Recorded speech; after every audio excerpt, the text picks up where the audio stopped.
咁而家首先睇下個客飯廳先。客飯廳呢個間隔好分明，係一個呢個兩房呢係一個蝴蝶形紡織嘅，就唔會嘥咗走廊位。咁啊，而家睇下窗外嘅景觀。咁 D 室呢就主要望返呢細就本身嘅優美平台花園啦，咁同埋部分嘅住客會所嘅設施，例如泳池啦。咁環境呢，朗屏站附近係好清靜嘅，咁望遠景啊就更加清靜。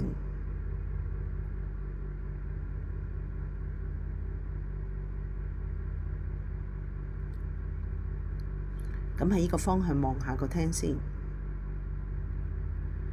咁好，而家我哋參觀第一間房間。咁呢一間房間呢，就冇對面嗰間房間呢就咁大嘅，咁但係都足夠面積啦，可以擠到一張單人床啦，擠一個3尺嘅衣櫃，咁同埋一個好細張嘅梳妝台。咁業主而家攞咗嚟做衣帽間嘅。而窗個風景呢，就會同個客廳相約㗎，都係望返內園景。咁呢邊大房呢，就可以足夠擠到張雙人床啦。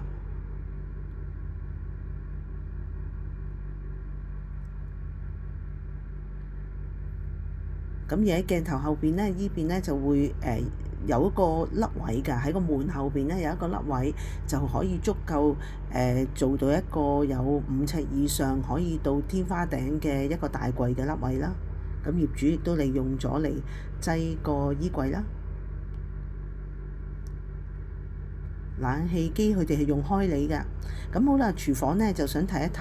咁喺細就嘅兩房呢，廚房呢會分開有長廚房同埋短廚房嘅。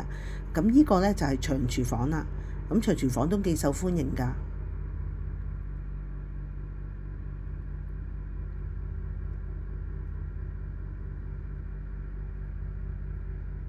咁啊，明火煮食啦。業主都係好錫屋嘅人啦，咁你睇到個佢都保持得好乾淨。咁大門呢，一入門口呢，就會先望到個浴室嘅。咁浴室呢，就個維持返當年嘅一手交樓標準啦。咁業主保養得好好嘅嗰個物業。咁當年嘅交樓標準呢，都係交 bathtub 嘅，有浸浴嘅。同埋有抽濕布啦。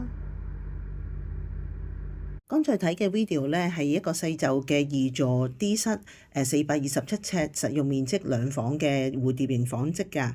咁可以約睇㗎，快啲 call 我啊！拜拜。